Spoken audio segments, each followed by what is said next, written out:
Você não sabia, mas vai ficar sabendo agora, que a literatura e os escritores desempenham um papel importantíssimo na política nacional. Eu vou contar dois casos que ilustram essa ideia. São dois congressos brasileiros de escritores. Você sabia que houve dois congressos de escritores? Não sabia, né? Pois isso existiram. O primeiro deles ocorreu em 1945.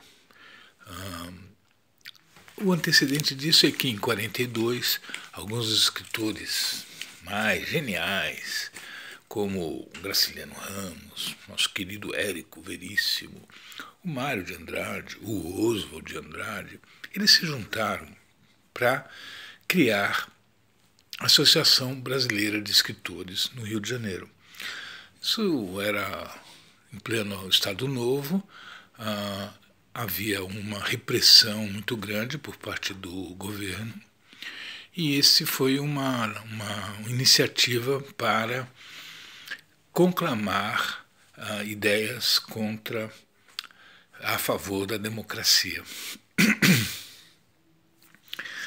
O que é muito justo, convenhamos, né? Ou você não acha isso? Bom, em 42, o Getúlio Vargas já estava meio enfraquecido, porque estávamos em plena Guerra Mundial, Segunda Guerra Mundial, e havia já contestações assim contundentes contra o governo repressor, obscuro, que ele conduzia desde que, sempre, mas principalmente naquela época, em 42, era bastante desconfortável.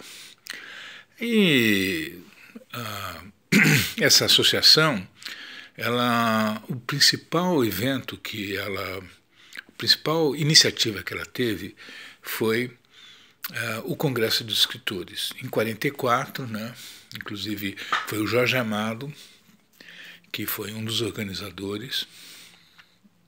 Eles bolaram esse congresso que haveria de acontecer em 45, em janeiro de 45. Veja bem, a guerra terminou lá por setembro, agosto, a Guerra Mundial de 45. Então estava num momento assim do planeta bastante sensível.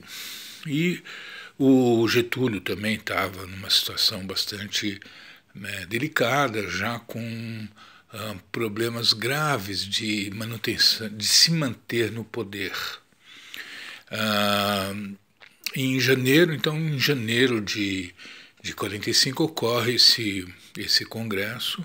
Ele ocorreu no Teatro Municipal, aqui em São Paulo, e exatamente no mesmo ambiente em que havia ocorrido a Semana de Arte Moderna de 22, ou seja, décadas antes, mas com o mesmo espaço simbólico de transformação. E desse congresso, logo depois, houve o Congresso produziu um manifesto, que é a principal fruto desse congresso, foi um manifesto a favor das liberdades democráticas que haveriam de ocorrer logo em seguida com a deposição, com a viagem, com a desistência, digamos assim, do Getúlio Vargas em vista das pressões que ele estava sofrendo. Ele foi para São Borja e se ausentou. Em 46 ocorrem novas eleições e isso é uma outra história, né? Mas só para concluir qual foi esse movimento, ocorrem novas eleições e o Dutra é eleito, e é eleito também uma Assembleia Constituinte que fez uma nova Constituição. O Dutra era uma anta, era um militar anta, mas na verdade a Constituinte foi feita. Em 48 ele fechou tudo de novo e, enfim, estabeleceu uma ditadura. O Dutra era uma anta, foi considerado um dos presidentes mais burros que o Brasil já teve, e olha que a competição é bastante acirrada, né? Até tem uma piada do Dutra que demonstra bem a burrice dele, que o Truman, que era presidente dos Estados Unidos, eles se encontraram, o Truman encontrou-se com o Dutra, e o Truman perguntou para o Dutra: "How do you do, Dutra?" E o Dutra respondeu: "How true you true, Truman." Isso era uma das piadas, no tempo que a gente fazia piadas com os presidentes, né? Hoje em dia os presidentes já são a própria piada, não precisa, é piada pronta. Bom, mas aí a vida segue. 40 anos depois, exatamente 40 anos depois, em 85, há o segundo Congresso Brasileiro de Escritores, que tem pouquíssimas informação sobre esse congresso. Surpreendentemente, ele é praticamente esquecido, mas eu sou a informação, porque eu estive nesse congresso. Eu tinha 28 para 29 anos nessa época, era escritor da editora Record, tinha já publicado 2 romances, enfim, era escritor, como sou ainda hoje, e eu participei do congresso junto com outros 1.200 escritores, impressionante. Esse congresso ocorreu no Teatro Sérgio Cardoso, na Avenida Rui Barbosa, no Bexiga. E durante uns 3, 4 dias houve muitas apresentações e muitas conversas paralelas. Eu, para dizer a verdade, eu fiquei mais nas conversas paralelas do que nas apresentações. E tinha até um esquema de apresentar, de mostrar computadores que estavam chegando nessa época para a atividade de escrever mesmo, né? Um mercado bom, mas ainda era muito fechado. Mas o incrível é que em 85 a gente vinha das manifestações das diretas, né? Em 84 teve a maior movimentação popular do país, da história do país, reivindicando as diretas já, e não deu certo, né? Foi um grande desapontamento,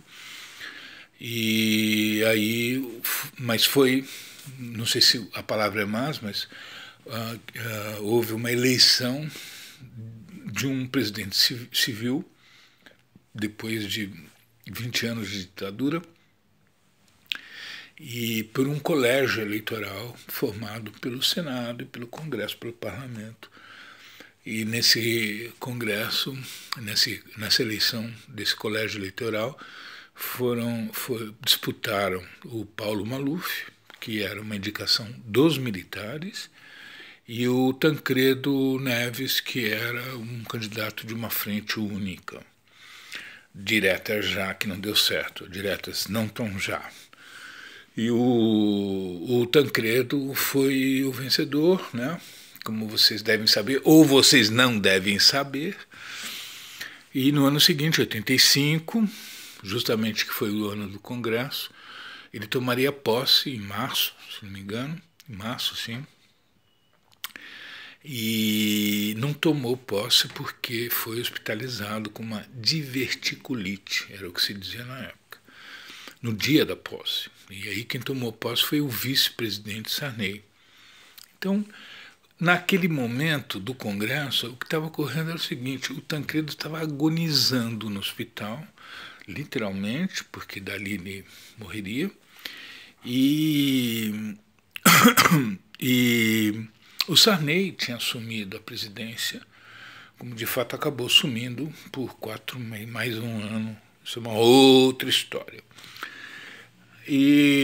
Mas nesse momento em que o Tancredo estava no hospital, ele não tinha morrido ainda. Então ele era o presidente, ele não tinha tomado posse. Então quem era o vice?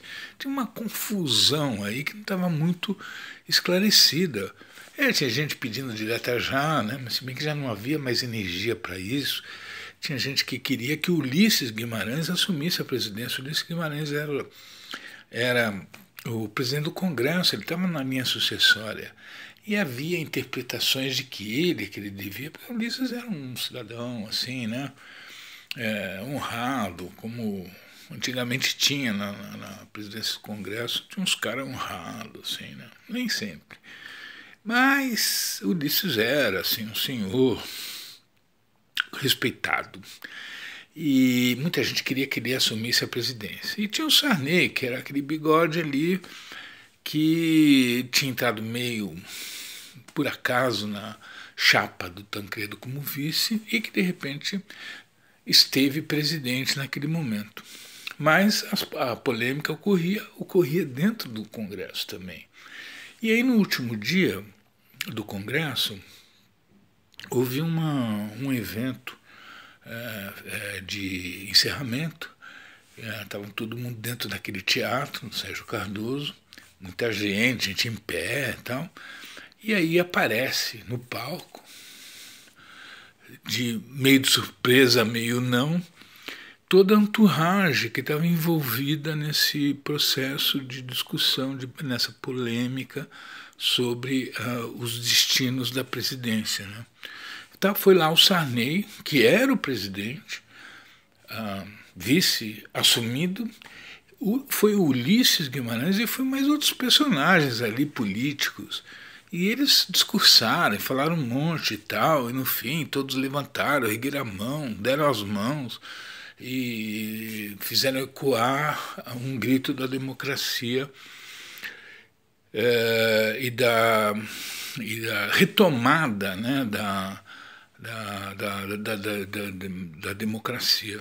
Porque, veja bem, esse seria o primeiro presidente civil, como foi, depois de 20 anos de militares desse terrível, desse obscuro, violento, sangrento regime militar, ao qual estávamos submetidos já bastante incomodados, né, para dizer o mínimo.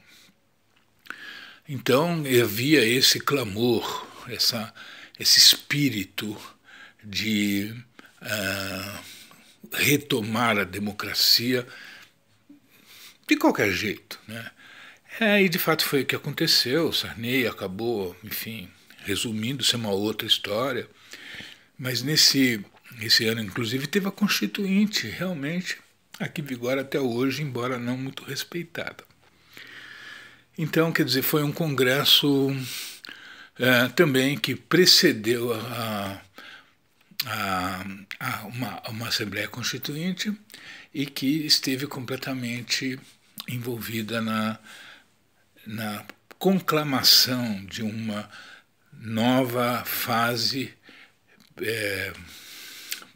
da nossa democracia, né? Reestabelecimento de uma democracia. O curioso é que poucos dias depois o Tancredo morreu, poucos dias depois do Congresso. Então aí houve um desenrolar aí que acabou dando no que deu, né? Enfim, esses são os dois congressos, um deles eu participei, e o que eu mais obtenho dizer é apenas o seguinte, que vamos fazer um novo congresso agora, para ver se a gente consegue obter os mesmos frutos que conseguimos outrora. Tchau.